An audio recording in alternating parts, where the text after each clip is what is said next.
When I did the math, I realized that if we drained all of our savings and all of our retirement, we would be broke by 65. And at this point, I'm thinking, who is going to hire me at my age? That's not the worst part. After 18 years with the same company, I got fired. I have a guest today. His name is David Nassief. David is the author of the #1 Amazon hot new release, One Page Wealth Compass. His story is a powerful testament to the fact that it is never too late to achieve financial freedom. It is never too late to rewrite your story. Because if I can pull that off starting as late as 63, anybody can with the right direction. And I truly believe that. If you don't have a plan, you're part of somebody else's plan.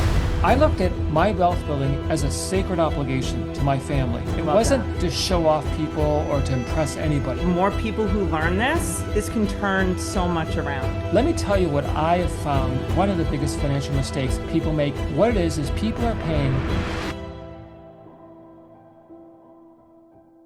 Hello there today, people. My name is Alison from Alison Answers and Logger Counseling Services. Welcome back to the show.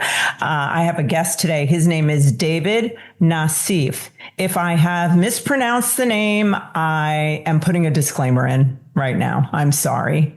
And David is the author of the #1 Amazon hot new release, One Page Wealth Compass. His story is a powerful testament to the fact that it is never too late to achieve financial freedom. This is such good news for everyone listening. After being fired from an 18-year corporate career at the age of 63 and left nearly broke, David refused to let his story end there. By age 69, he had safely become a millionaire and secured complete financial independence. Today, David is on a mission to simplify the path to prosperity. He teaches others how to replace complex, overwhelming financial plans with his signature one-page survival compass. His approach emphasizes clarity and peace of mind, and his set it and forget it philosophy that allows for a life of freedom without the constant stress of market volatility. Based in Phoenix, Arizona, David is a methodical planner, a dedicated community volunteer, and an avid skier who proves that any decade can be the one of massive growth rather than a slow decline. I love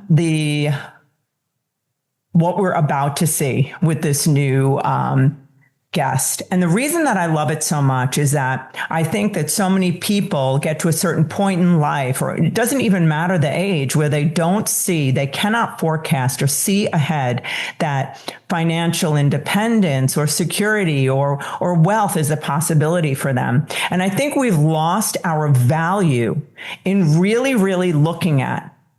truly looking at that people who succeed in life, we need to be cheering them on as opposed to thinking that they're robbing from the poor. And I think we have lost our way in encouraging success. So I'm super looking forward to David and hearing what he has to say. And please consider that what you're going to know at the end of this podcast is how to simplify looking at finances, not feeling frightened of them, having a methodical step-by-step way to actually get yourself where you want to go. So I'm excited for my own reasons, and I'm looking forward to hearing him. Hey, guys, how are you today? It is Alison from Alison Answers and Logger Counseling Services. And as I mentioned, I have David, and I didn't exactly know how to pronounce his name, but I said Nassief. Close enough. How do you say your name? It's Nassief. Nassief. Oh, yeah. I hate when I miss it. Okay. So David is here to share his expertise regarding simplifying wealth management and building wealth and overcoming wealth like storms and difficulties. And I just want to thank you so much for being here, David, and sharing your wisdom, because we all could really use our understanding of money simplified. And I would love for you to share with the listeners what your life story is, how you ended up coming up with this one-page wealth compass that is going to help us all so much. So I'd love to hear about you. Thank you, Alison. It's a thrill to be on your program. Thank you for inviting me. Thank you. Well, it started when I was 63, when most people are ready to kind of take it easy and retire. Unfortunately, after 18 years with the same company, I got fired. And it was a day I wouldn't wish on anybody. When I did the math, I realized that if we drained all of our savings and all of our retirement, we would be broke by 65. And at this point, I'm thinking, who is going to hire me at my age? But that's not the worst part. The most difficult part was driving home, thinking, how am I going to tell my wife, Mary? We've been married for 30 years, and she did not deserve the mess I just threw our life into. I felt like a total loser. So after several months of dead-end job searching, and everybody else confirming, nope, it's too late, buddy. You're of no value to anybody in the corporate world. I said to myself, I need to do something different. And I decided to take a huge risk. And I went to work as an independent sales agent on straight commission, no salary, no safety net, no benefits. The first months were brutal. Cold calls, constant rejection, rookie mistakes. I remember getting so many no's. I didn't think it was possible to get that many. But then I realized, looking back on the whole thing, Alison, that all that rejection, all that resistance I was getting was helping me build the mental muscles I needed to be able to get through this miserable experience. And it helped me get strengthened. And literally 10 months of grinding, what happened then was something that I didn't expect. I was now suddenly making more money than my good paying corporate job. And for a brief moment, I felt like we made it. But then I realized we didn't make nothing. I've been making good money my whole life, and I just didn't know how to invest. That's how I'm in the mess I am in now. I don't know how to build wealth, and I didn't have time to waste with a bunch of investment theories with people who are working on commission, trying to get you to do what they want because they want to make the money. They really don't care if you make the money or not. So I says, okay, I'm going to do it myself. I read 21 books. I listened to 13 financial podcasts consistently, blogs, newsletters. I dove into it deep. I put it all on one piece of paper. I says, if I can't fit it on one piece of paper, I don't want to do it because I'm trying to build my company here. I don't have time to watch Wall Street and do all. So it was a set it and forget it approach. 6 years later, at 69, I hit what I thought was impossible. I now had a 7-figure portfolio and was financially free. I now know, Alison, it is never too late to rewrite your story. Because if I can pull that off starting as late as 63, anybody can with the right direction. And I truly believe that. That's awesome. I'm so grateful that you're here, because one of the things I have seen, which I'm sure you will agree with, is that, remember, Tony Robbins wrote the book Money Master the Game. And one of the things I'm sure you did. And one of the things he talks about is how all of these different, that we are duped to believe that we're not smart enough to understand we're not financially literate, and we're not taught it in school, and that it is complicated intentionally so that these large fees can come out of 401ks and all of that, so that people retire basically poor after they work their whole life. So I am all But there are advisors who got rich, by the way, Alison. Yeah, that's the point. Yes, exactly. So people are getting rich by keeping other people small and illiterate. Yeah. And we're all capable of understanding this stuff. So I just love that you're here. And I would love to hear any of the principles that you feel would be of value to, let's say someone who doesn't have a lot of time, and then we'll go back. Because I know there's people who are 20 and they don't know what to do. Yep. Right? Yeah. I think it would help your audience if I could just briefly tell them what inspired this whole one-page compass thing too. Please. Yes. Sure. Okay. Scientists at the Max Planck Institute did an experiment. And what they did is they placed people in the center of a dense German forest, and they told them, walk in a straight line to the edge. Now, these were all confident and capable people, but when the clouds covered the sun, the GPS tracking showed they were gradually starting to walk in circular motion. Some of them were ending up right back where they began, but every one of them was absolutely convinced, no, we're walking in a perfectly straight line like you said. Alison, that was me for 40 years, working hard, doing what I thought was the right stuff, but ultimately ending up back right where I started, or actually sometimes even worse. And I tell you, when I first built this compass, before it was even finished, it saved me $250,000 that I did not have to lose. And I think I'd like to share that with you because it makes a very important point.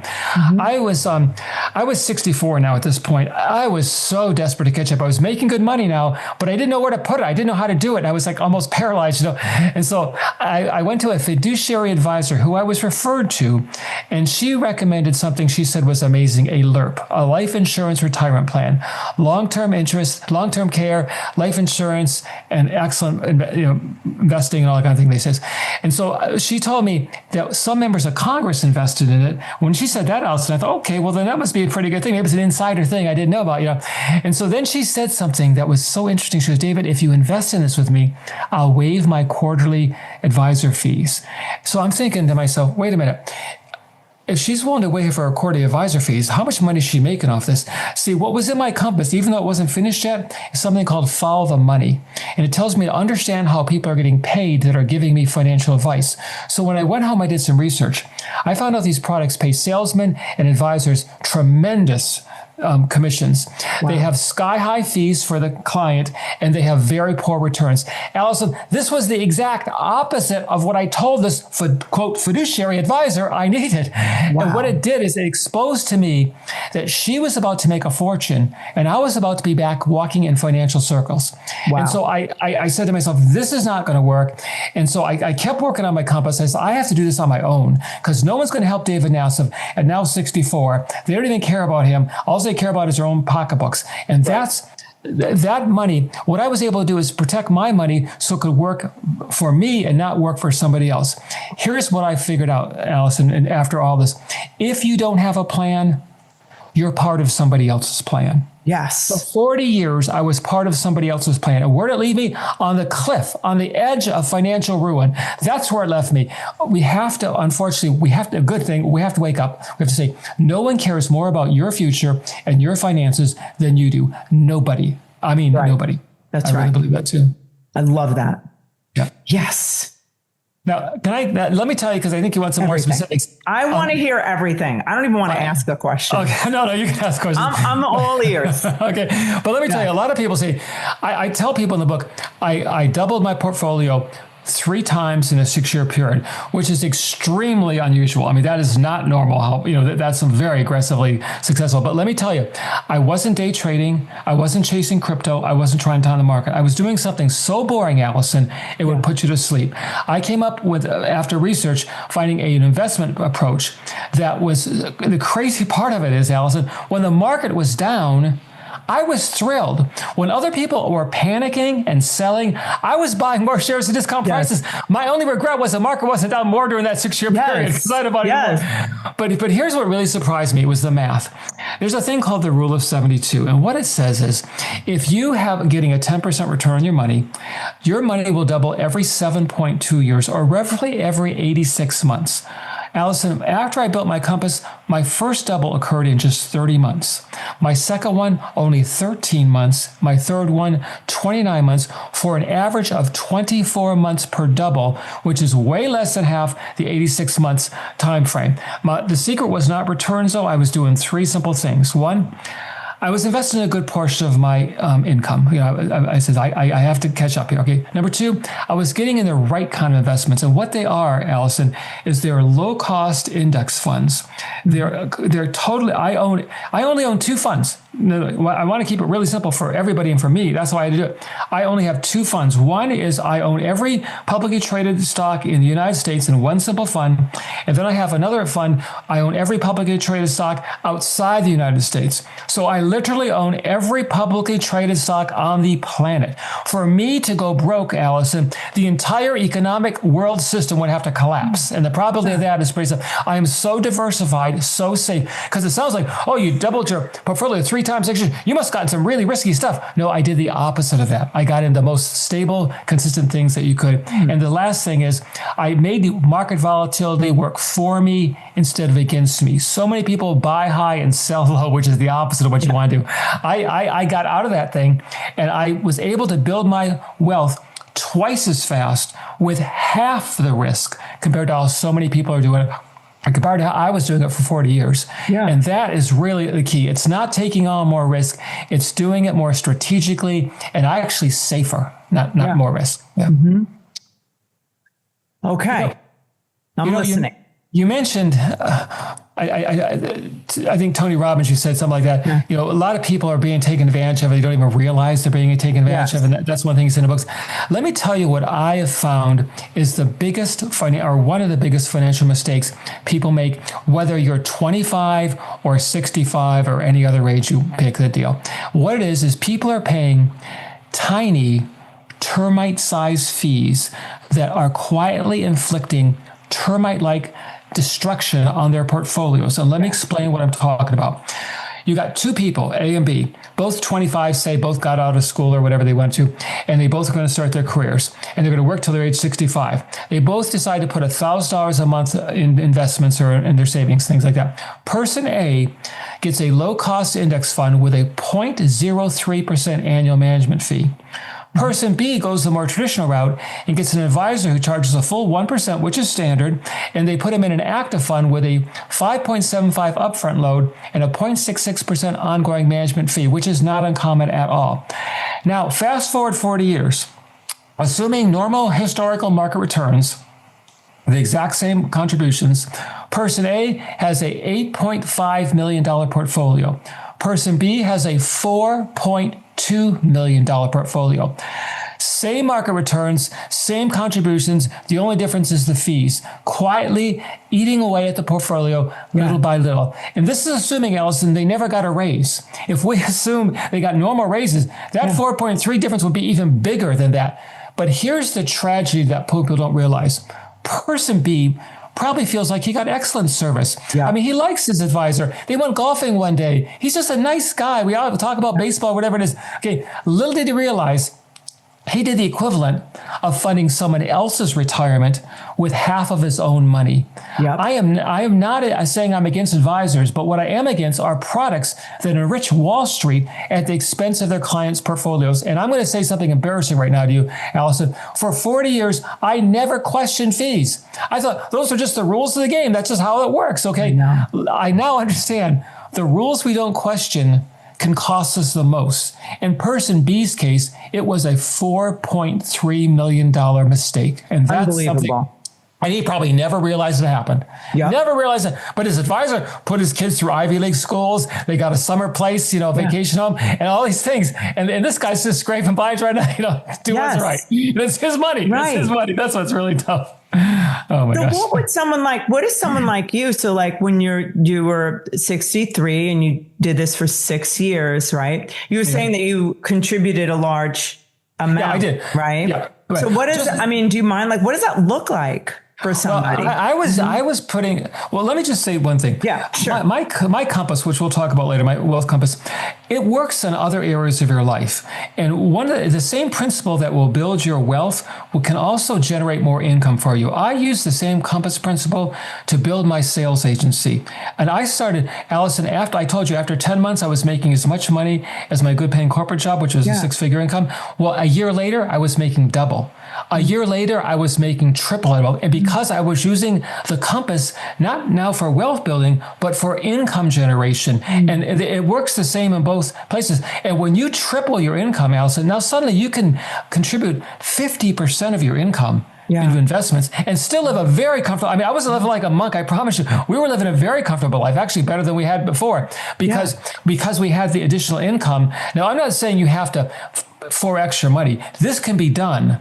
this wealth building on below average income. And I will show you examples in our conversation today of people who make less money than average and are doing this very successfully. But I'm just saying, if you're making more, you can accelerate that. And that's why I was able to do it in 6 years. It may take some people 10 years, but hey, 10 years isn't that bad, or 12 years. So but I'm saying it's a lot better than 40 years and then ending up on the edge of a financial cliff. That's a lot better than 100%. Yeah. Did that answer your question? Yeah. Okay. So like your wealth compass, it sounds like it's a simplified, just methodical way of doing things. It is. Right? It really is. So, I'll just show you real quick right now for your listeners. Okay, this is it's one piece of paper, and on one side it's the 9 trail markers to financial freedom, and on the other side it's the 5 North Star principles. Here's why I do it this way. A lot of people give you certain steps, but a lot of times you can't just like a shiny object or a hot tip comes along and you get all excited and all of a sudden you jump off the steps because you feel, well, no, the North Star principles, they keep you focused. They keep you grounded. They keep you on the right track and on these steps. Okay. And what happens is when you take this and then you say to yourself, okay, when you look at this, you know immediately where you're at. Say, Alison, one of your listeners decided, okay, I want to do this. Where do I start, David? Well, just look at the 9 trail markers. And you say, well, I'm okay on my income right now. I'm okay on my insurance and protection, but my debt, I am in consumer debt. Well, then they would start with number 3. They don't have to do number 1 and 2. They go right to number 3. And what if they go, well, David, I want some details now. This is nice. It gives me the 30,000 foot view, but how do I actually get out of debt? Well, it says right here, see chapter 4. And what you would do is you just simply go to the book, and you go right to chapter 4 and you go, it'll get you the answers you need, the step, turn right here, turn left here. It's not the 30,000 foot view anymore. It's the more detailed view right here. Mm-hmm. And so now that gives them the absolute hands-on help they need, hand-holding help they need to make it in the right way. And what it is I wrote the book, Alison, in a way that it's full of stories about me and other people who've either succeeded or made mistakes. And it's how we made mistakes and how we did succeed. What the stories do is they take the boring, dry financial principles and they bring in black people and say, oh, that's what you mean. Now I get it. Now that you explained it in the story. Some people told me, David, you could have just taken all the financial stuff and made it all stories because it was so interesting, the stories. But when you combine the two, it makes it a real powerful tool. It's not a dry financial book at all. Right. It's a book almost like a novel. You want to keep reading it, but you're learning as you go in a fun way, in a way that makes sense to people who aren't super financial nerds, because most people aren't, unfortunately, that kind of thing. So. You know what I love about that is that a good friend of mine who's a neuropsychologist. Okay. He explained to me that he, all our friends, entrepreneurs, we all read nonfiction, right? And we're kind of nonfiction snobs. Yeah, exactly. And he explained to me, he said, Alison, I read fiction.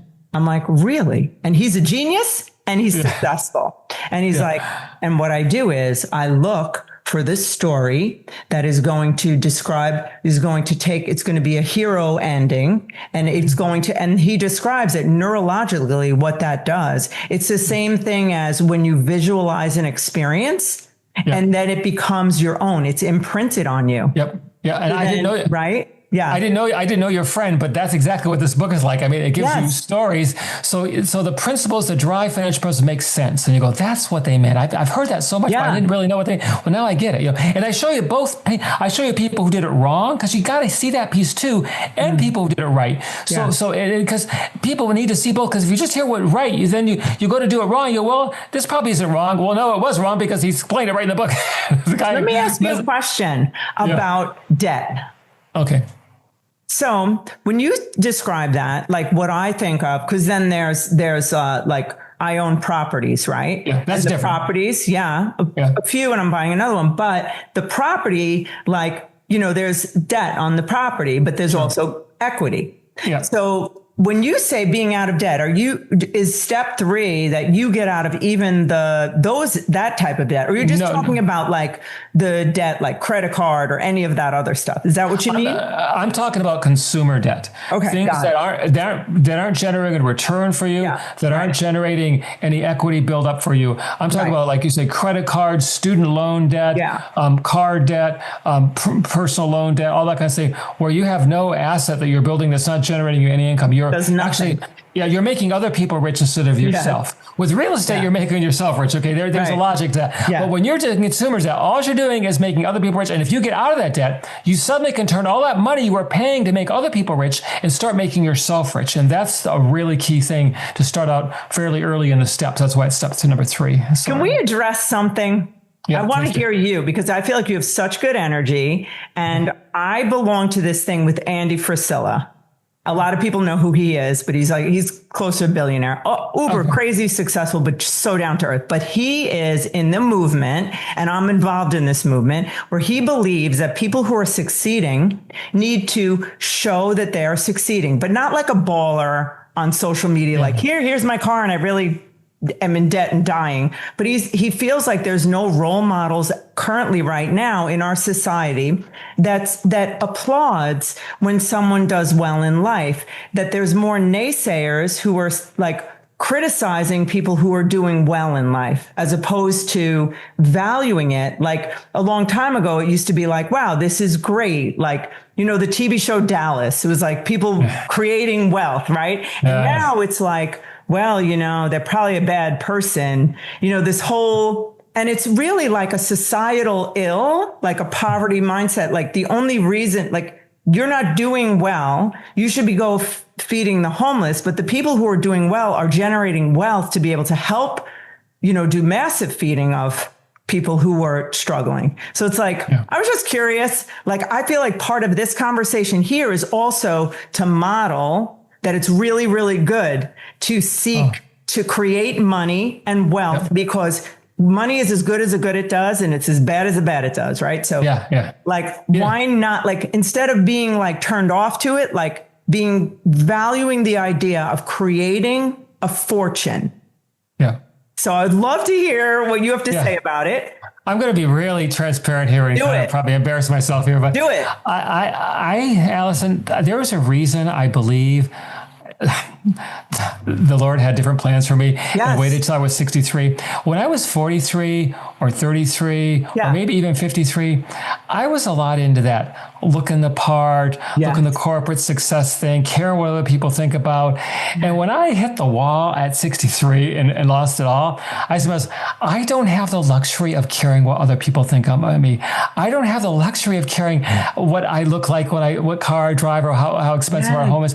I don't have that. I have to get going now. And I tell you, I looked at my wealth building as a sacred obligation to my family. It wasn't to show off people or to impress anybody. I was beyond that at this point. And maybe if I had got that earlier, Alison, it would have went to my head like a lot of the athletes and stuff like that. And maybe I would be worse off than I am now. Yeah. So I think, I heard somebody say something once. They said they were having a prayer and because they were going through a hard time. And the answer they got in their mind was, I love you too much to deny you of this experience. I love that. I know. And when I was 63, I was praying to be relieved of the experience. And that's really the feeling I got. I mean, it wasn't those kind of words, but I'm just saying I needed to go through this. I really did needed to go through this.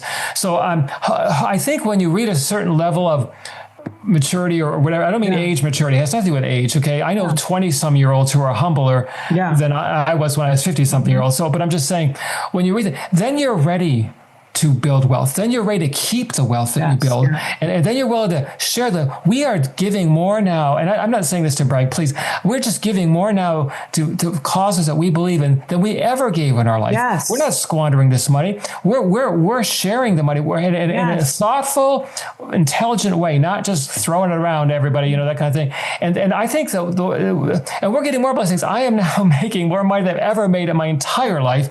I can't tell you how many times my income has increased from my 6-figure corporate salary. My doubles are now 7-figure doubles. I mean, and it's happening like in a 2-year period, 24 months.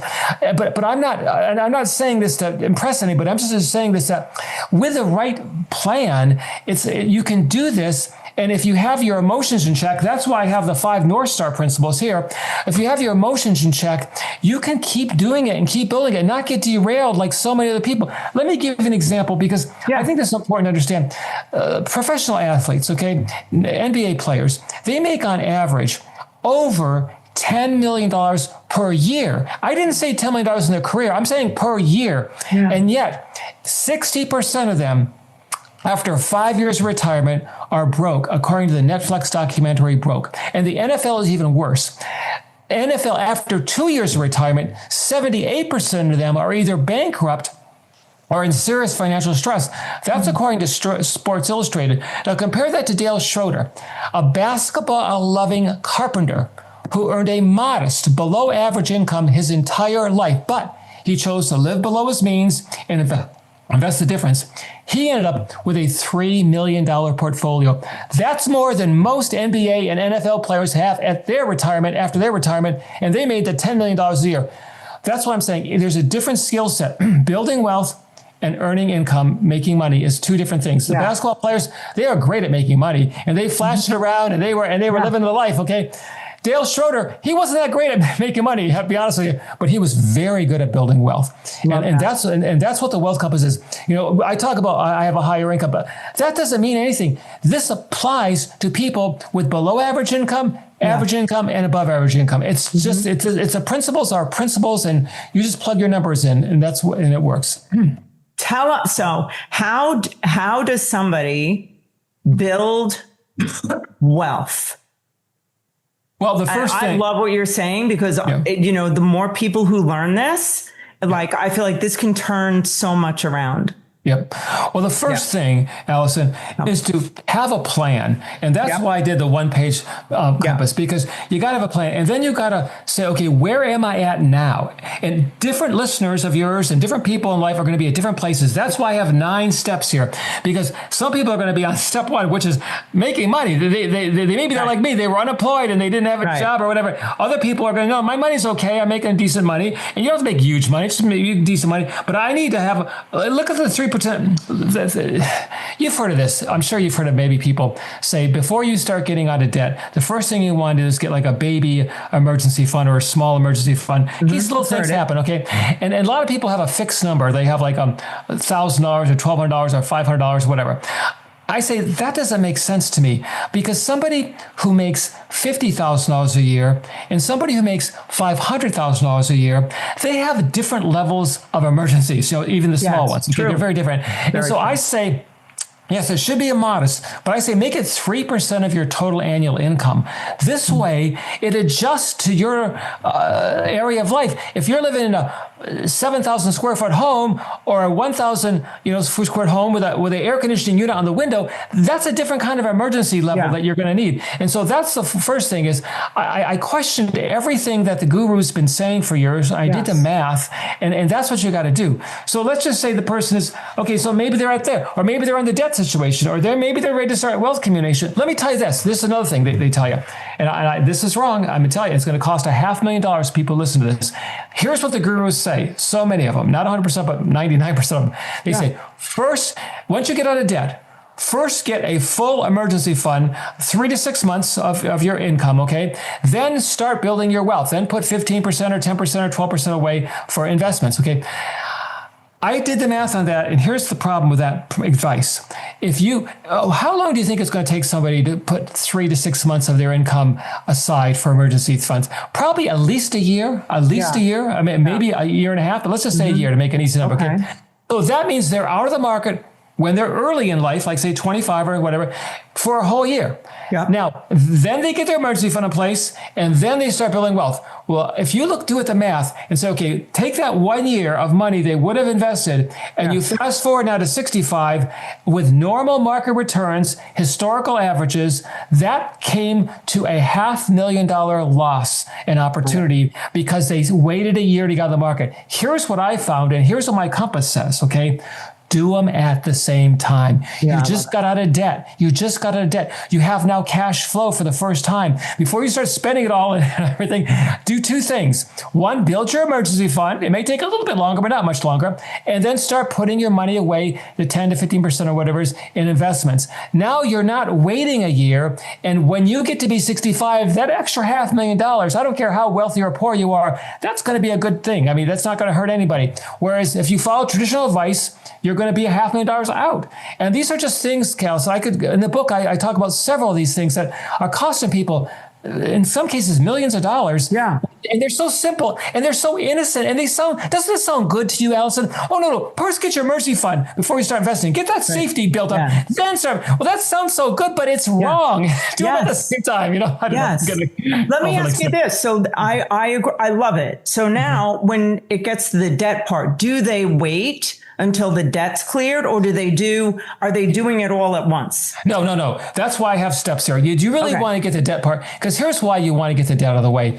You are literally draining money out of your resources to make other people rich. We need to get on an intensity program to say, I need to get out of debt and I need to get out as fast as I can. And we need to cut back whatever we have to do. Once we're out of debt, we'll be able to breathe easy. And you know what, Alison, if you do that and you make those sacrifices, you know what's going to happen? You're going to say, I'm never going back there again. Exactly. But if you do it little pieces at a time, little bit, it doesn't really affect it. You're going to go back there again because it never hurts. You want it to actually kind of give you a little bit of discomfort when you're getting out of the debt. So you say, I don't ever want to do it again. Plus, you want it now. Now all your money is freed up for you and your family's wealth building. Not that other guy who's the credit card company or the whatever the things you were involved in. Does that make sense? Yeah.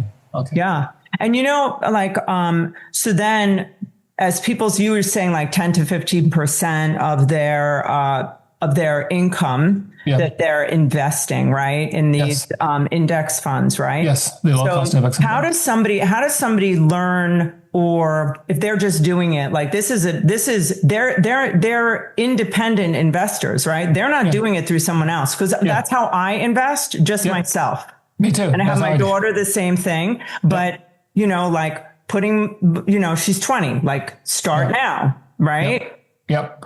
And to speak to any of the people which I said to you off camera, that I was not taught anything about investing, about money. I think about where I would be right now in my life if I did this. That's what I tell my kids, like, I know. Do this now. Yeah. I mean, I can't, you say 500,000. I must have lost I don't even know. Yeah. This crazy amount of money, right? I know. So it's like, well, how would you speak to the person with regret? Because I imagine you had that too. Yeah. Well, I had regret, Alison, until I started seeing the wealth build up and the system I was using to build the wealth up. And I said to myself, if I would have been fired and had $3 million in my account, here's what would have happened to me, Alison. I would have said, okay, I got $3 million. I can live off that comfortably. I would have went, and we have a beautiful golf course in the back of our house. I said, I'll start golfing or whatever and do all these things. And that's fine. And man, Alison, that would have been a terrible life. Yeah. I mean, I can't tell you how much fun I'm having with my company. My son's joined me in my agency. I love sharing the Wealth Compass with people. I love doing volunteer work. I mean, I've never had such a full life at 72 years old, and I feel like I'm 42 years old. I mean, I have the energy. I feel like and the thing is, if I had all that money, I don't think I would be where I'm at today. And so I'm here to tell you, don't have regret. Just say, I'm going to start from today going forward, and I'm going to make right choices. And before you know it, you're looking back and saying, man, have I come a long way in not that long a time, it seems like, it's just amazing. So I have zero regret. Matter of fact, I have nothing but gratitude. Yeah. The Lord knew I needed to do it this way. Yes. He knew I needed to be pushed out. I wish I could have told you, Alison. I said to my company, hey, you guys, you take your job, and you know what? I'm going to get out of here. I didn't have the guts to do that. I didn't have the courage. They needed to fire me. I should be sending them a gift back, a thank you letter for firing me, because it was the best thing they ever did to me. And I'm so grateful for that. But I couldn't do it on my own. And I think the Lord knew I needed that nudge, and I got it. And I think everything happens in life for a purpose.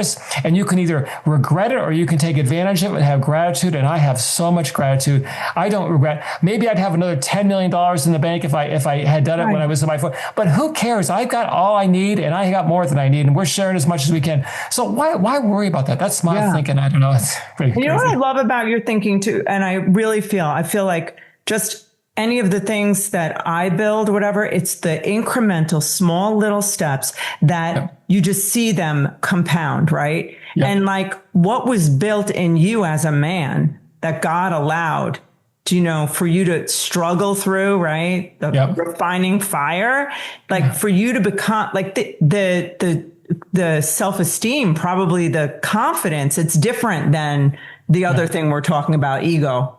It's so much depth to it. What you've developed inside yourself, just as a person. Yeah. And then the outcome shows, right? Yeah. But yeah, so I love that. And I'm into it. Like, I want to do your system. Like, I'm going. Yeah. I love steps. I love and here's what's nice about the system too is, you know how sometimes after you read a book, and you say, wow, there's a couple good things in there that I'm going to really do. And then 2 years later, you come across it and you go, wait a minute, what happened? I was going to do that stuff. And I knew that. I knew that about myself, Alison, because I've read tons of books over my life. I love to read books. I'm a book reader. Okay. But the point is half the things I never did. So I says, I can't afford to do that with my wealth building. I'm so late. So here's what I did, Alison, to stop that from happening to me, to you, to anybody else who tries this. One thing about this one page wealth compass is every week for just 2 minutes, and it's on my calendar, Friday afternoon at 4 p.m. You can put it whatever day is good for you. I take 2 minutes of my busy life and I stop and I review this compass. And if I made an impulse purchase last week, I realized when I come to that, oh, geez, I did that impulse purchase. I didn't wait the 24 hours I was supposed to wait on an impulse purchase to see if it was for real or not, that kind of thing. But what it does, it keeps pulling you in, keeping you focused, and you're not saying 3 years from now, oh, yeah, I meant to do that investment stuff and I never got around to it. Well, when you look at this for 2 minutes every week, you're not going to say that because it's in you. And after a couple of weeks, you're really doing this and you're get on the step you're on and you see this next step that's going to happen. And you're focused, you've got direction, you've got a path, and that's much better than reading some book. And then, boy, there's a lot of good ideas in there, but they're all kind of fuzzy and they're all sort of just going around your mind. And then 3 months later, you're not doing nothing. But you can't not do nothing with this program. In 2 minutes, who doesn't have 2 minutes, Alison? Every one of us can find 2 minutes to build our wealth. That's what I say. And also, like, it's very methodical. Is that correct? Like, that's what I read about you. Like, very methodical, like step by step. And, if anyone hasn't done that, like I used to fly by the seat of my pants, like, whatever. But now I've seen so much value in following steps, having a plan. It is such a confident life when you do that. Yep. And so, like, when you go through your wealth building, like you do it at the same time. You take 3% of your total income and you make sure you have that right in savings. Yes, in savings. Yeah, that's like a no touch. Bank, no touch, and it's like a bank savings or a money market where it's super. It can be liquid. So maybe the high yield savings or something. Right? Something like that. Yeah, exactly. Yeah. That's exactly. Yeah. And then the next, you're doing the 10 to 15%. No, not yet. No, then you're getting out of debt. The number 3 is getting out of debt. Okay. Oh, okay. So let's say you're out of debt. Yeah, now consumer debt's gone. Then what you're doing is you're immediately putting 10 to 15% in savings at the exact same time. You're putting some percent, you decide, for your larger emergency fund. I call them actually your protection fund because to me, emergency fund sounds kind of like, I don't know, negative. Right. Protection fund is protecting me and my family. And so I put it in my protection fund, and then you're going to build it up to 3 to 6 months, whatever you're comfortable with, your lifestyle, your needs, that kind of thing, Oh, so wait, so that's but then what are you investing? So then, the investing part, like the investment part is like I told you about, I use just the 2 funds. That's all, index funds. Mm-hmm. The emergency fund, the larger emergency fund, you can make choices on that. I don't want to get super controversial because. So you have that emergency fund, right? Yeah. But then you say, like, you get out of debt, then you are also building emergency fund and investing both. Yeah. Because now you have all that payments you were making to debt. They're all gone outside. So you go, okay, let's not waste that free cash flow right now. Right. Let's get the investments going and let's get the bigger than 3%. Now we want to go from 3% to maybe 3 to 6 months of emergency funds. That's what we want. Then we're going to do the pre-funds. Let me tell you about this because I think some of your listeners will like this.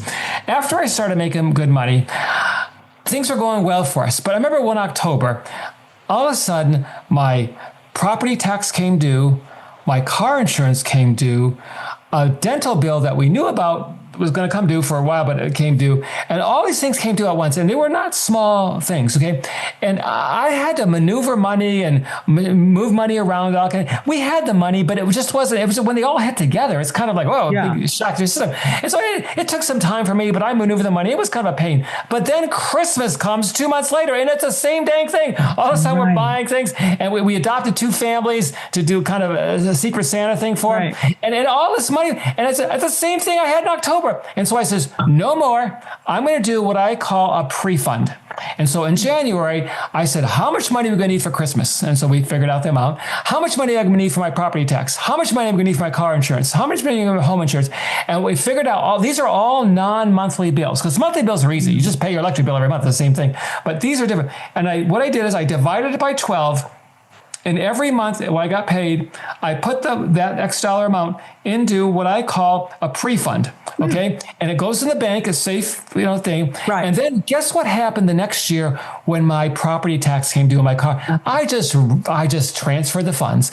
It's almost fun. I mean, who has fun paying bills? But great. I love that. But I felt like I did. And then when the Christmas came, I wasn't stressed, and I didn't. Do we have to spend that much? No, we just spend like we wanted to spend and all of a sudden, just that little tweak, psychologically, Alison, it just made me feel so much more comfortable and more stable. And because even people making good money, you can have a cash flow thing that just happens. Yes. I don't have it anymore. If that happens to me all at once, I know about it, and so it's a little thing, but it means a lot. And when you want to go on that European vacation, or you want to do some kind of buy a new car or whatever, I have pre-funds for those things too. And we just put it away. Now that may not happen every year, but maybe it's going to happen in 3 years or 2 years or 1 year, but it's there now. When we go on vacation, we don't have to worry about credit card debt. When we get back from vacation, we got all this debt now. No, we just paid for everything in cash or with a debit card. And we can enjoy the month right after the vacation too, and look at the pictures and have a good memory. It's not, look at all these bills we got to do. Right. And that is gives you peace. It just brings you peace. It may not sound like a big thing, but when you do it, it's really a big thing, especially when you're writing that money out. So I do have to say that I agree with you, because there's one thing, like, I usually have a very big tax bill, like a, IRS bill. Right. And this last year, basically all year long, I put money away from my tax bill. Perfect. And basically when the accountant said, oh, we have to send the IRS, and it's like, people are like, what? Like that amount of money? I'm like, okay. Yep. And I send it off. Yep. Exactly. No stress. People be like, you're not upset about that money? No. I'm thrilled. You're right. Uncle Sam, thank you that I live in America. Yeah, exactly. Grateful that I have the money to pay it. But if you don't do it step by step, then that's why, like, planning is amazing. It is. So amazing. It is. Like, and I never learned that until I don't know, very late in life. Yeah. So I do the same thing with my taxes, and tax time for me is not. Matter of fact, I always put a little bit more than I need in my taxes, a little bit more maybe. Yes. So I kind of give myself my own tax return refund. Oh, like a refund. But the government didn't get to keep my money for 12 months. I got to keep it for 12 months, and I was making interest off that money, not the government. So that's a much better way to Exactly. Yeah. So the fund is making money. Yeah. Exactly. I love it. So what do you say to the person that is like, well, I have no idea how to invest. Like, what do I do? And I know you just described the 2 funds. I mean, Well, let me go a little more depth to that, because one thing is, it's key to keep it simple, Alison. Yeah. That's why I only have 1 or 2 funds. When you're before pre-retirement, before you retire, you don't need 7 funds or 5 funds or buy Apple computer or buy NVIDIA or buy the crypto and all. You just need 1 or 2 funds. When you do that, how complicated is that? Say you have 1 fund, which is really all you really need. 1 fund. Once a month, I just go to my computer and I transfer it out of my checking when I got paid and put it into my investment account, and it goes into those 2 funds.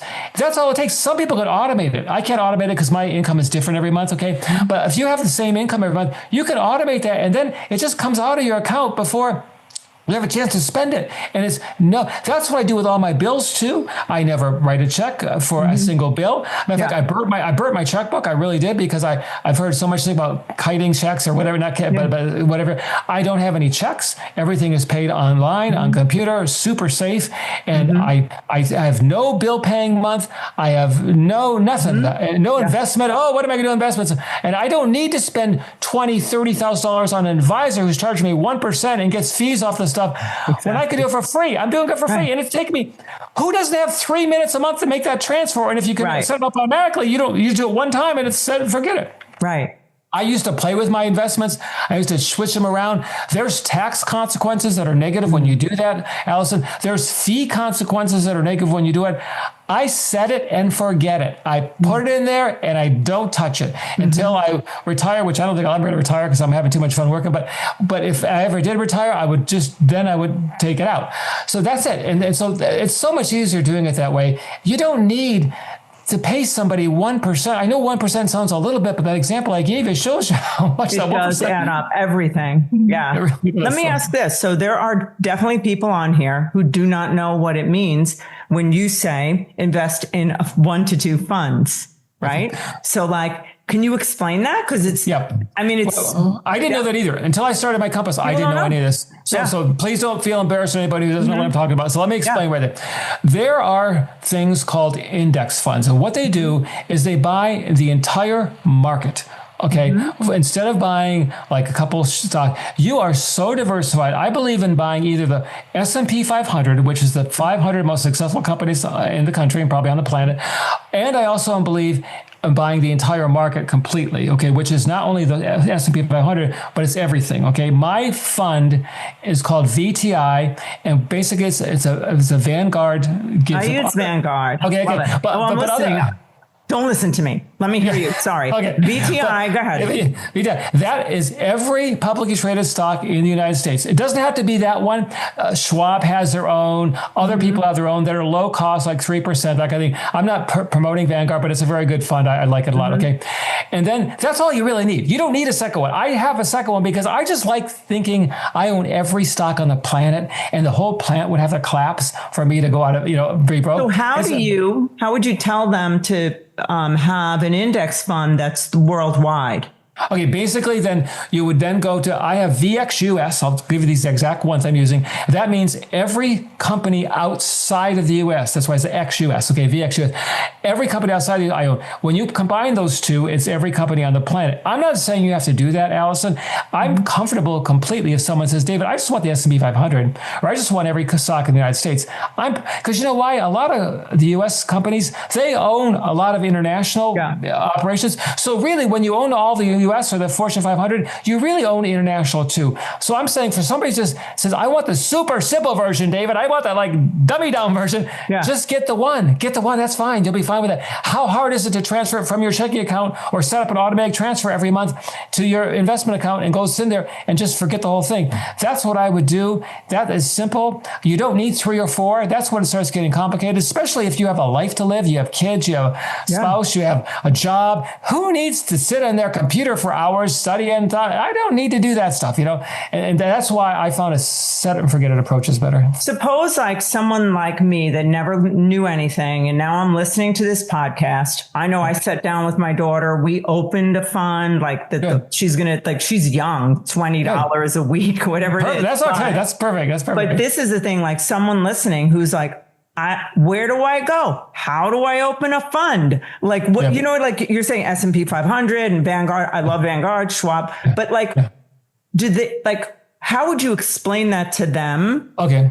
Yeah. Let me tell you. So, First of all, you want to go with one of the major companies like Vanguard, Schwab, Fidelity, E-Trade. You could do a Google search. What are the top 10 brokerage companies in the world? Here's why I'm telling you to do that, okay? Because you want to have safety and security. Let me just give you a little deal here with Bernie Madoff. Okay. We all heard of Bernie Madoff. Okay. He ripped off billions from people. Okay. And he did it in a way that I'm shocked that he got away with it. And he told us later how he did it. What he did, he didn't have his money put in a third-party fiduciary like a Schwab, or he just made up little receipts for people, made up statements for people, and he had all the money to do whatever he wants. That is, I'm shocked that large corporations and trusts didn't realize what they were doing. You want to know who the fiduciary is. When you're with a Schwab or Fidelity or Vanguard, you don't have to worry. They have a huge fiduciary. If Schwab went under, Vanguard went under, your money would still be safe because it's with a third-party, government-regulated security company that you're not going to have to worry about your money, being taken off. So that's why I say go with one of the big boys, okay, the big guys, okay, out there, girls, and then you can just call them yourself and say, what are the low-cost U.S. index funds that cover the whole market or the Fortune 100? And the guy, without a fee, they have customer service people, they'll just tell you, On my book, I have a number of examples of the different ones you can go, but you can do a Google search too. You can, it's not that complicated. And then pick one. It's not, look at their fee. I like 0.03%. That's what mine costs, 0.03%, which is like less than 1/10 of 1%. It's like really tiny because I'm hardly paying anything for that. Okay. Yes. And as long as the fee is low, and the fund is the kind that doesn't turn over investments, which these funds don't, index funds don't, you're going to be paying very low taxes, and you're going to be paying very low fees, which means all the money you're putting in is going to work for you, not Uncle Sam and not some investment advisor who's getting all the money. That's the secret right there. And that's what I didn't know for 40 years. So anybody on the call think, oh, I feel so stupid. Well, you're not as stupid as me. And let me ask you this, because I never knew, I know now, but could you explain what a fiduciary is? Yeah, so that is a third party that, how the brokerage, those people, they buy and sell the investments for you, okay? But when you have investments, they aren't actually holding the money. A third party regulated by the federal government institution is holding the money for you, the stocks. Like say I owned 100 shares of VTI, just to make up numbers here, okay? Then actually Vanguard isn't holding it for me. This third-party fiduciary is holding it for me. So if Vanguard goes under or they do some shady thing, which they're not, they're all good people, but I'm just saying, whatever happens, my money is separate in a government-secured, regulated, I should say, company, and I'm protected. You go to Little Joe investment guy, hey, I got a hot tip. My friend has this investment. Well, who's the fiduciary? We don't have a fiduciary. Nah, it's over. I'm not talking to you anymore. That kind of thing. It's just as simple. That's one of the things I talk about in the book is how not to get ripped off. There are so many ways people don't even know they're getting ripped off that if they just were aware of it, they could increase their income significantly just by not getting ripped off. And it's happening and you're not even aware it's happening because it's done so well. They're so pros at how to siphon money out of your, out of your wallet. I just opened a 401k for my company from my employees because it's like the angry mob wants it. Yeah. They want it. And so I want to give it to people, but I feel like there's better ways to do it themselves. Like, you know what I'm saying? Like, so I grilled the man about the fees and everything. And I love Vanguard. Just happen to feel like I'm not giving investment advice. Can you imagine if I don't even know I'm there? I'm not in the field. I don't know if I'll get in trouble, but so basically but I didn't know anything about that kind of a thing and how to protect my employees. Yeah. And I still feel like I'm not 100% sure about all those little details because I'm paying fees, they're paying fees. So, but they want it. Yeah. And that's a good thing too. You're a very good employer by offering that to them because it's a very good thing, really. Thank you. And I would love, if I could, I would love to share this with them. Hey, listen, I don't I'm matching what they're putting in, but are they also losing all that money too? You know what I mean? Exactly. And just because you're matching it doesn't mean they're making money. If they're not doing it the right way, my company matched too when I worked for that company for 18 years. And so look where it got me. The matches are good. Please, I'm not saying matches, but they're wonderful. Yeah. But if you don't know what to do with the money after it's matched, you're going to be in some trouble, I think. Exactly. So do you think people with a 401k, because then it's supposed to be being invested, right? Oh, yeah. You got to invest it. No, you don't want to just sit in cash. That's what Taylor. Like the company is investing it. Yeah, right. And usually they give you a selection of funds or selection of options to do. And what they want, it's the same principle, a low cost index fund. And if you're with Vanguard, I'm sure they have VTI and they're in VXUS and there and other things that are really good. And so, and just pick one of those and you'll be totally fine. You'll be totally fine. Yeah. But don't stop there for your employees. One thing I recommend everyone do is once you've maxed out your employer's match on the 401k, I recommend opening up a Roth account. Yeah. The beautiful part of the Roth account is, no, you're not getting the tax deduction up front, but when you withdraw the money, it's all withdraw tax free. So you could have 40 years of appreciation, tax free. Oh my gosh, what a deal. When you're retired, you're going to thank yourself so much for doing that because you got all this money now and you're not giving Uncle Sam a penny of it. It's all your money. Yes. Okay? And so that's something I would definitely look into once you've maxed out your employer's match. And there's usually, if you're putting 10 to 15% away, there's probably still money left over. And I would definitely get into your Roth. And anybody can do that. You don't have to be with a company. You can be an independent person. You could be, anybody can do that. This particular 401k allows for the Roth IRA. That's even better. Okay, then not everyone offers that. So, then just put it all in there. Then you don't have to open your own. So we should tell them to put it in that. Yeah, exactly. Yes. Now, if they max out, if you have some higher paid people, if they max out, then they should still go ahead and open up their own Roth. Yes. But if they haven't maxed out, just keep it in if it's a Roth 401k, that's even. But I have a Roth 401k in my company too. But that's the best. I didn't know you had that. Oh, that's awesome. Yeah. So okay, what have I not asked you that's important for people to know? Because on that list that you have, so we got up to the third or the fourth. Let me give you one that's really important that I want people to leave with, but make sure they know it before we. Yeah. It's called the 3 C's. Okay, and what it is, it's the 3 C's of conflict. Whether people realize it or not, it's going on. There's all kinds of noise out there, all kinds of people trying to pull you in every direction, and it's not always for your best interest; it's for theirs. And here's the 3 C's. One is what I call, and it's pretty obvious, is conflict of interest. This is when someone's paycheck significantly influences the advice they give you. For example, a realtor wants to close the sale, creates fear of missing out so they can get their $15,000 commission check, even if it may not be the right house for you. Or the student loan advisor who gets paid by getting people into student loan debt. That's how he gets paid. That's his job to do. Okay, but you're 10 years later, I can tell, in the book I show people who are in their 60s and 70s, Alison, still paying their student loan debt. I'm talking people I promise you, read the book. 80-year-olds still doing it. And you know what's the sad thing when they get that old? The government starts taking it out of your Social Security, which now it's haunted them. And some of them never graduated. They never even graduated. So they got nothing for that. And they're paying for it the rest of their life. It's sad. Ridiculous. The 18-year-olds should never be haunting them for the rest of their life. Exactly. I would say, if you know an 18-year-old, please just take the chapter on that of my book and give it to any 18-year-old that's going to think about going to college. Because that alone, they will be so grateful that they didn't do what everyone else is doing, and everyone seems to be doing it. The second conflict is conflict. I didn't take any loans.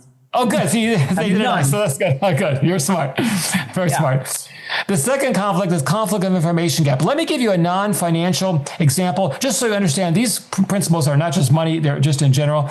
When I was 55, I went to the doctor's and he'd get a blood test for me. He says, oh my gosh, David, your cholesterol is 235. Anything over 200 is bad, okay? 235 is really bad. He goes, you could have a stroke. We need to get you on statins right away. And so I said, well, doc, let me just do some research first. He goes, oh, no. He says, then he told me a story about his father who had high cholesterol, died of a stroke. He says, if I only had that, it would have lived. And he almost had tears in his eyes. And I said, well, that's a very touching story, doctor, but I just need to do some research. Well, he wasn't happy, but I did. I went home, did some serious research, found out that lifestyle, diet, and exercise has a big impact on that, which I never really gave it too much thought. Yeah. I did a 180-degree turnaround in how I ate and how I worked out. I went back 90 days later, Alison, he did another blood test on me. My cholesterol went from 235 to 175. Anything under 200 is very good. Okay. Very good. I was so excited. I wanted to tell him all about it. He didn't want to hear it, Alison. He didn't want to, he said, you should have went on statins. He goes, that's just a fad thing. I'm now 72. My cholesterol is now 165, which is 10 points lower than it was. So what kind of fat is that? But I'm not saying he was a ripoff artist. I'm saying he had an information gap. What he was taught in medical school was drugs and the scalpel are the only solutions. But out there's a lot of information but it's actually healthier and better. Is there any side effects to my working out? Any side effects to me eating healthy? No. But is there any side effects of statins? There's a lot. Yes. I'm not against statins. I really am not against statins. Yeah. But I'm saying if you don't need them, that shouldn't be your first line of defense. It should be the last line of defense. Exactly. So that's what I'm talking about. And the third conflict is conflict of responsibility. This is where everyone assumes somebody else did the research. I know a guy, a decent person, who was in investments, and he was so excited about this investment. He got some people in his church involved, and he believed it was really good. They got involved in it. They assumed he did the research. He assumed the guy that offered it to do the research. Yes. Nobody did the research. Everybody lost big money. Everybody lost friendships, and it was a tragedy. Alison, here's the deal. A person's paycheck is a powerful manipulator of truth. When you are motivated by a commission to give advice, sometimes you tend to manipulate the truth to your advantage to make that money. You have to be your own. No one cares more about your wealth building than you do. You have to be your own security guard when it comes to your money. Yeah. And you can't rely on other people, and you can't trust other people. I'm not saying be untrusting. Verify, research and verify. And if you don't want to do that, then just stay out of it. Don't do it. That's my love that. You know what this reminds me of is because, the arena that you're in is this platform, like the wealth building platform that our society has built, right? Yeah. And then there's the medical community. And then I feel and we're also touching on the educational system. Yeah, that's right. And so many of these things are antiquated and people are still operating from those old beliefs and just following like this mediocrity, just kind of like we're all, how like in the story in the Bible that all the pigs are going off the cliff and I'm going in that direction. I am not following the boars or whatever the legion of pigs.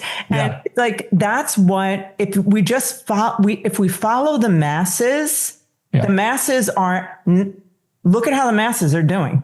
Yeah. Like, think terrible. About it. Everybody's on meds. Like, where do they go? Oh, yeah.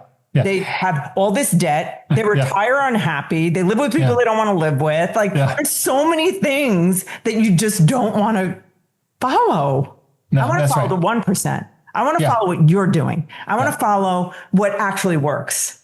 Well, what woke me up is when I started digging into the research. Yeah. And a lot of these gurus that are very famous, household names, some of their advice is costing people a lot of money. I mean, a lot of money.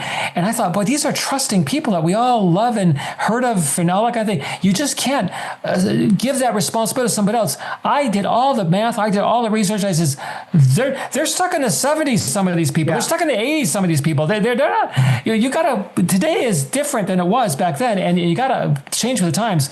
But anyways, that's why I did what I did. Yeah, well, you took control of your own life.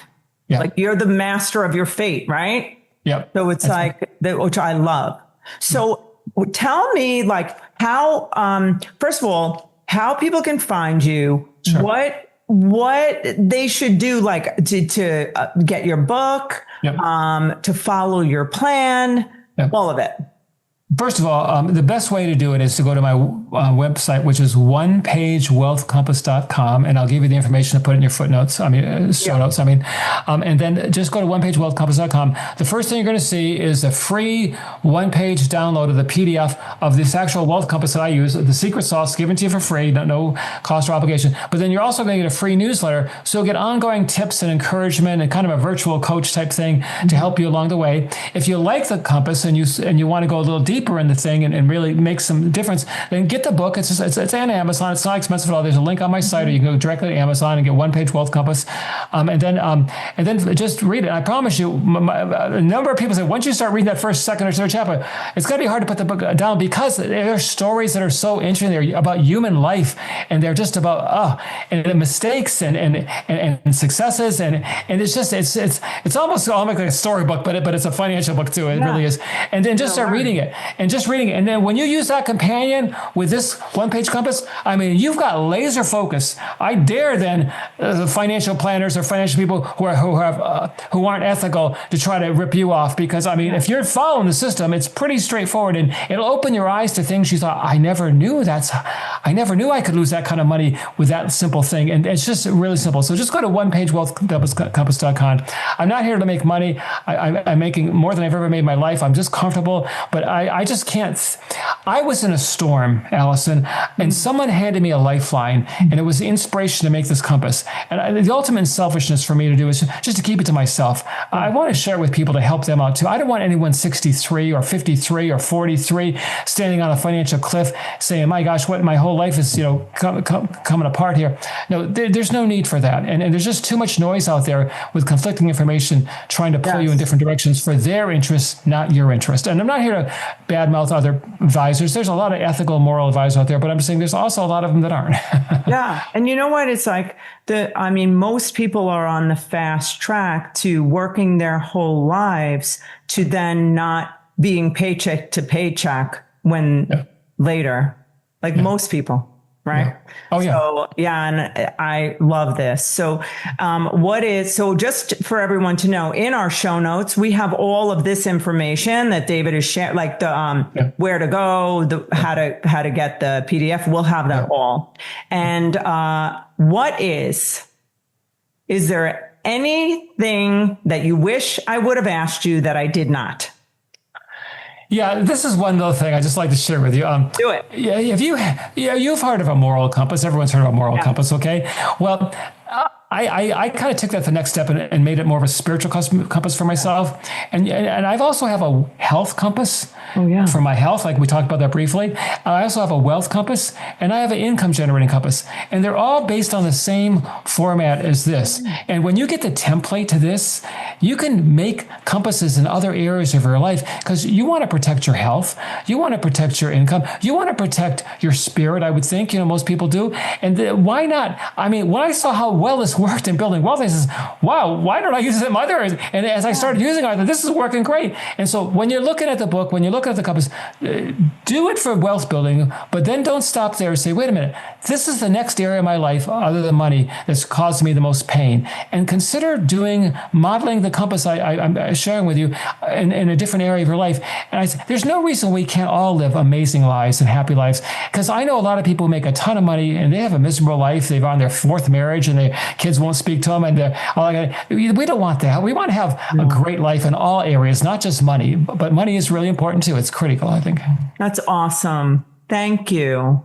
It is such a pleasure to have you. I'm going to, just everyone who's listening, I'm going to actively, I'm going to get my compass and everything, and I'm going to apply it to my life. I'm really grateful that you came on the show. I'm so happy to get to know you.